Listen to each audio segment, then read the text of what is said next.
All right, hello everybody. I just went over the scavenger hunt for emotional disorders and noted quite a few misunderstandings were present. So I'm going to walk through this for you. It's very important that you have this information correct prior to moving into your assessment. So in your own words, define emotional disorder. I was looking for information that talked about how an emotional disorder adversely impacts educational performance and that it is there for a long time. It occurs over a long period. Prevalence rate, excuse me, of students with emotional disorders in K-12s that qualify for special education services. I was looking for a link, and the data that most of you found came from the Niche site. The thing that I noticed here was those of you that did provide data about the prevalence rate, this word right here, really important, provided accurate information, but there were quite a few of you that talked about how students are identified. Please understand the definition of prevalence. Prevalence means how many students are identified, okay, the number of students identified. Please look that up. You have to report on the prevalence rate in your final assessment. Okay, if we look down here, which disorder can fall under the category emotional disorder? Okay, check the ones that can. Anxiety disorder, obsessive compulsive disorder, schizophrenia, depression, eating disorders.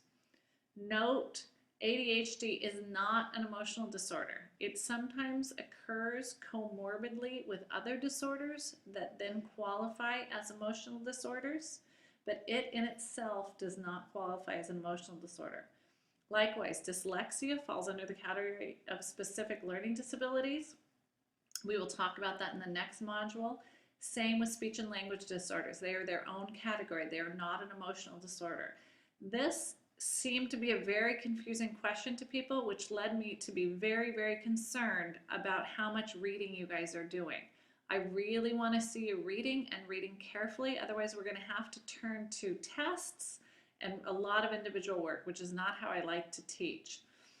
Okay, all students with eating disorders qualify for special education services under IDEA regardless of school performance. Come on, people, regardless of school performance. If somebody is doing fine, their disorder does not adversely impact their school performance, they do not receive special education services. Okay, the disability must adversely impact their educational performance over a long period of time for them to receive services. Okay, here, according to NAMI mental illness facts and number sheet, what percentage of people with mental illness drop out of high school? Let's look at that sheet real quick. Right here, over 50% of students with a mental disorder age 14 or older drop out of high school. Over 50%. According to NAMI mental illness facts and number sheet, what percentage of children in our juvenile justice system have a mental disorder? This one most people got correct, okay? It was 70%, and then I asked for, you could click other also to put a different statistic in if you got a more exact statistic.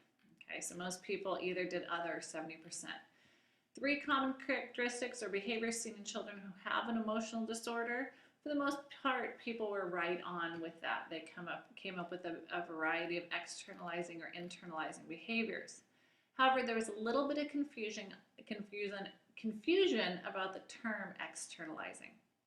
An externalizing behavior is anything that is outside of the child. They're not harming themselves. They might be harming or hurting or being upset with somebody else. So, externalizing, a student throws a chair across the room. Student hits other child. Student punches a wall. Student is non-compliant and storms away. Almost nobody checked the withdrawn one. The one where I saw confusion was writing on a body deeply enough to draw blood. Okay, this is internalizing because the student is doing it to themselves. They're harming themselves. So it's internal, even though it's on the outside, which you might think external. Those are kind of important terms to look at because students with internalizing behaviors often get overlooked in our systems because they're not harming anyone else and we move on. We like to protect the innocent And sometimes if someone is harming themselves, we put that aside and pay more attention to the child that is harming another. Okay, the stance on gun control, most people looked at that, went to the website and found the information. They feel like we need to revisit this, basically, that right now it's not written in a fair manner. Two things you learn from improving the way we think about article. Very, very obvious that some of you read and thought about this article and some of you did not. Okay, so if you did not read the article and you just pulled out a few things, please know that I am looking for evidence of your learning in your assessment. Really important that you guys read, okay? What does PBS stand for? Positive behavior support. There was a short article on this, and then we went into Who Cares About Kelsey. This is a complex idea. I saw some of you responded very nicely in the voice thread about positive intervention. Basically, what it means is that every behavior has a meaning.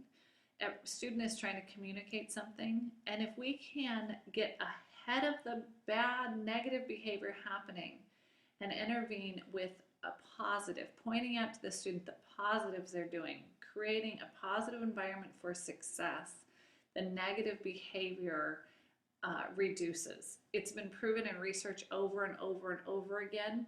And I want you to have a good idea of that, is that if we can get in beforehand, before the behavior occurs, understand why the negative is happening and intervene with a positive, teach a student what we call a replacement behavior, we can avoid a lot of the negatives. But as many of you noticed in the Who Cares About Kelsey information, our system is designed quite often around punishment being suspension, things like that, which you all seem to have the same feeling that from the materials and from your own experience and observation is not effective. So that's what I really want you to take away from looking at positive behavior support, is that there are ways to interact with people in a positive way to teach them the behaviors that they don't have for whatever reason, regardless of the reason. Much more effective than punishment. Okay, the last thing that I want to say is I need to see your learning. I need to see you demonstrating your learning more than your personal experience. In your voice thread, many of you did a fabulous job with this. You might have reflected on your personal experience, but then you referred back to the video or you referred back to the website. Some of you are not doing that. All I'm hearing is your personal experience.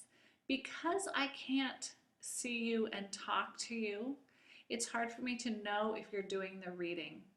I need you to be referring to the content of the course in all of your responses, okay? So I hope that this is helpful for you. I would like to know that you read this or listened to this video all the way through. I'm going to ask you to post in the Q&A forum just a comment to me about the video that tells me that you listened all the way through and heard this. All right, thank you. Bye-bye.